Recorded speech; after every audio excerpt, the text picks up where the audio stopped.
Do you have a plan for communication on your homestead, farm, within your group and community, or when the SHTF happens, for when normal standard communications fail? If you don't have a plan for communications, then you're lacking, because it is extremely important to have. Welcome to Set Up Our Homestead, and that's the subject today. Not just communications, because a lot of people talk about it, but I want to show you some really basic entry-level options and kind of talk about the differences and the importance of not just communication when the balloon goes up and the world ends, but just communication now, and with on your homestead and within your group, your community, whether that all be living in one place or in a local area. Yeah, I'm inside the tent. Came up here to do a couple of videos, and then it started just raining on me, so I ducked inside here. Communication is vitally important. It's one of the most important things that you plan for. There's a lot of reasons, and many of them are just obvious, but, you know, as we're a very social being anymore. Even those of us that are like myself that don't really like being around a lot of people and stuff, a little bit more closed off, we still, you know, receive communications through media, TV, radio, internet. We communicate with others through those, you know, means and phone and different things like that. And, you know, when the balloon goes up, most of that communication is going to come to a screeching halt, or at least it very well could. Then you have the here and the now, where you have maybe your homestead, and you need to be able to communicate easily with on that. You know, if you've got some acreage and one person is in one part of the land and someone else is somewhere else. I'll get it all out here in a second. They need to be able to communicate. If you have a community, a group, mag, different things like that, they need to be able to communicate. And of course, the obvious ways now are cell phones and through internet, you know, Facebook, texting, messaging, emails, things like that. But those are a very fragile system. They're very easy to take over. They're very easy, you know, collapsed. So we need something, you know, at least as a backup, and sometimes these can be used as your, you know, first choice also, to be able to communicate. And one of those ways is through radios. And I have 3 different types here. There's many more. These represent kind of 3 basic groups of wireless communication that's not cell phones. And I also picked, well, 2 of them. 2 of them are just some cheapies that I have that still work, still function fine, but you can get them really cheap. One of them I'm getting ready to install in my Suburban. And it's important, you know, we use them just here on the property, because if I'm somewhere else, I need to be able to have communication so that someone needs to get a hold of me, or I need to get a hold of them if I become injured, or I need to get back to the house or something like that. You can use them if you have a mag group, or just your kind of, you know, prepper group, or even just a homesteading group. Maybe if you have a homeschooling group or something like that, and you all live within a, you know, few miles of each other or something like that, you can use radios to communicate with them. So I'm going to jump in and show you some of these, and then we'll kind of talk through them. The first one, for anyone that's probably in their 40s or older, you remember the heyday of these. 40s might be pushing it, although we used them a lot when I was a kid. And that is a CB radio. Now, of course, anyone that knows, this is a really cheap one that you can, if they even make them new anymore, I don't think they'd probably be more than about $20 or $30, but you can pick them up used for probably $5, $10 at that. This one does work. I tested it out. It was just something that I got in a box of junk. This one works fine. Very, very basic CB radio. And, you know, don't discount CB as just, you know, something that's nobody uses anymore. It's the same frequencies that, you know, or similar frequencies as say a ham radio. You just, you know, restricted on which frequencies you can use, and the power is more restricted, unless, of course, you're the kind that's really into CBs and you beef them up. And that's a whole different subject. What we're talking about here is really basic. Those that don't really know a whole lot about it, but they know that it's something they need to get into. So a CB, you can get, this is a mobile. This would be something you would install in your vehicle. You can put this in your home. Runs on a 12 volt. So you'd need a way to convert it to, if you plug it into your house wall, and they do have things for that. Of course, you have to install an antenna, that sort of thing, but that's not really the point of the video. Something like this will get you out, depending on the radio and the antenna. You can get out a few miles with this. And the terrain, of course. Terrain is always extremely important when dealing with radios. This one is, like I said, it's really cheap. It doesn't even, I can't even find anything on here that says like the wattage that it is, but I'd say it's probably not more than 5 or 10 watts. It's lightweight, it's flimsy. Like I said, it was just something that was in a box of junk that I got. Checked it out, it does work, so I kept it. It's just kind of one of those backup things. But this is an option. You can also get these in walkie-talkies, CB walkie-talkies. But like I said, it's an option. You don't have to have, or at least they don't enforce the license on CBs. You used to, they don't anymore. So anyone, you can go to Walmart or yard sales or flea markets or anything like that, and you can pick up a CB radio for really cheap. And it's not that difficult to like install it in your car. So if you're just wanting to kind of start out and at least have something, this is something. Not probably the best option, but it is something, especially a cheap one like that. Of course, they have really nice ones that are very powerful and can get out a lot more distance. Now, some of the negatives with CB is that a lot of people use them, and there's no regulation on them. So if you're on there now, they used to be used a lot by, say, truckers and different things, and they still are. But, anyone can get on there, and there's very little regulation, or at least very few people that are trying to kind of regulate. So it's just, tons of people. It's, of course, not private. No wireless radio communication is completely private. So there's a lot of negatives here, but it's a cheap beginner step. Another beginner step are these little things. These are a little older, but they still function. They're the family radio service channels.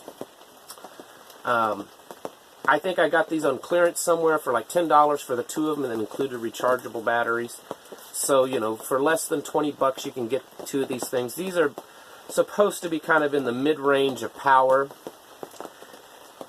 When you get these things, a lot of times it'll say, up to 10 miles and that kind of stuff. Yeah, that's if you're, standing on the extremely flat land and you're elevated and pointing the antenna, you might get it that far. In normal circumstances, they don't go that far. Out here with the trees and the hills, half mile, maybe a little bit more, just depends. Our property is mostly between two hills, but we do have a hilltop that you can go on the other side. If I go on the other side of the hill, so I've got a hill and trees between myself and the house, it still communicates, but it's a little scratchy. But they're cheap.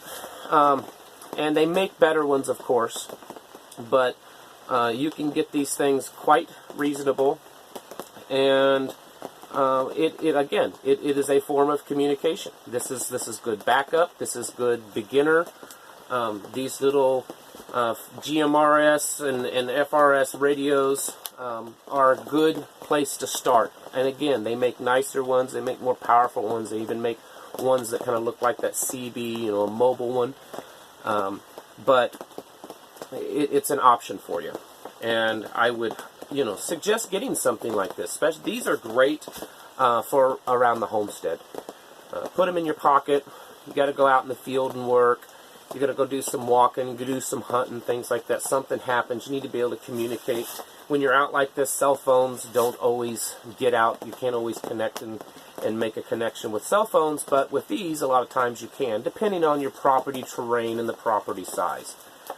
But it's something that I would suggest looking into. Extremely cheap for what you're getting. Like I said, you can usually get two of them for under $20. You can find them on, the internet, Amazon, places like that. And again, you don't need a license to communicate with these. The third one that I'm going to show, this is an old one, and he's dirty, but I like this radio. I am a licensed ham radio operator. I've been for about 12 years now. This was one of my first ones. It was given to me by a guy that kind of helped me get into ham. It's an old Alinco DR570 for anyone out there that's into ham. You probably know that while it's an old, I think mid-80s radio, these were known to be, quite good radios, and it still is. That's why I still use it, and I would put this up against most new radios. It's a dual band VHF, UHF receiver. Not going to go into all the technical because a lot of this is just for beginner people. But you can find used radios like this for quite reasonable. If you get into ham radio, which I would suggest you do, many times a local club or just local people that are into ham radio will kind of help you. A lot of times they'll give you some of their old equipment. That's how I got started. This older gentleman that I knew was a ham radio guy, and he talked me into it because he knew I was all into preparedness and things like that. And I did. I went and got my license, and he gave me a mobile and a handheld to get me started off with. And I still have this mobile because I really like it, and it works quite well. Ham radios have come down in price quite a bit, mostly because there's been a flood of Chinese ham radios, Bofeng, and a few other brands. I think they all come out of the same factory. There's some debate on the legality of those, if they're approved by the FCC. Not going to go into that. You can purchase them, and you need to have a ham radio license to use them on a normal basis. If you have a ham radio in your possession, an emergency happens, you are allowed to get on there to communicate for those emergency purposes. And that's it. Now, I know people that'll say, well, I'm not going to get caught. You will get caught. If you're using a ham radio without a license, you're going to get caught. There's ways of doing that, and these guys that are really into ham radio, they're very protective of keeping those bands exclusive for guys that are, people that have a ham radio license. So, don't get on there and broadcast if you don't have a license. They're not difficult to get. You can find things online that'll help you get your test. That's what I did, and it didn't take that long. And your beginner, which is a technician license, it's very easy to take, and it doesn't cost that much. And I would suggest getting into at least at that level. I don't use ham radio a lot. I really rarely ever get on there. It's mostly there for me to at least have the knowledge and the equipment so that when something happens, I've got it. But it can be used a lot in, just natural disasters and storms and things like that. If there's a tornado, especially, around here, we get thunderstorms, tornadoes. You turn the ham radios on, and you're going to hear about them. You hear about these like weather spotters that report back to the, weather station and stuff. A lot of their communication is through ham radio. This stuff, other than the unit itself, any of these units, the actual means of communication will not be affected by things like an EMP or stuff. There are some repeater towers, but that's not the point. You will be able to communicate radio to radio with people in an after an EMP, as long as the radios themselves have not been affected. Whereas with things like a cell phone, you're probably not going to be able to, and especially a computer, because there's infrastructure there that will be damaged. There's no infrastructure in a ham radio or in walkie-talkies or in a CB. So as long as the radio itself has not been affected by whatever has happened, you will still be able to communicate. But again, it's not just an SHTF that you're going to, have the need for something like this. Living out in the country, in remote areas, having property that if you're in one place and your wife or your kids or whatever in another place. If you have a community of people, they need to be able to communicate. Mag groups, need to be able to communicate. If you can't communicate amongst yourselves, then you're not going to get the things done that you need to done. You're not going to be able to be there for each other. So communication, excuse me, is vital.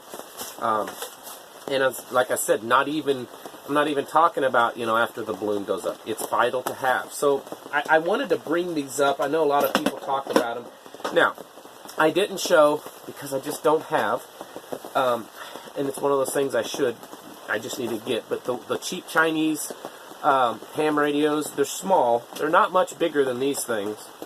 I don't own one.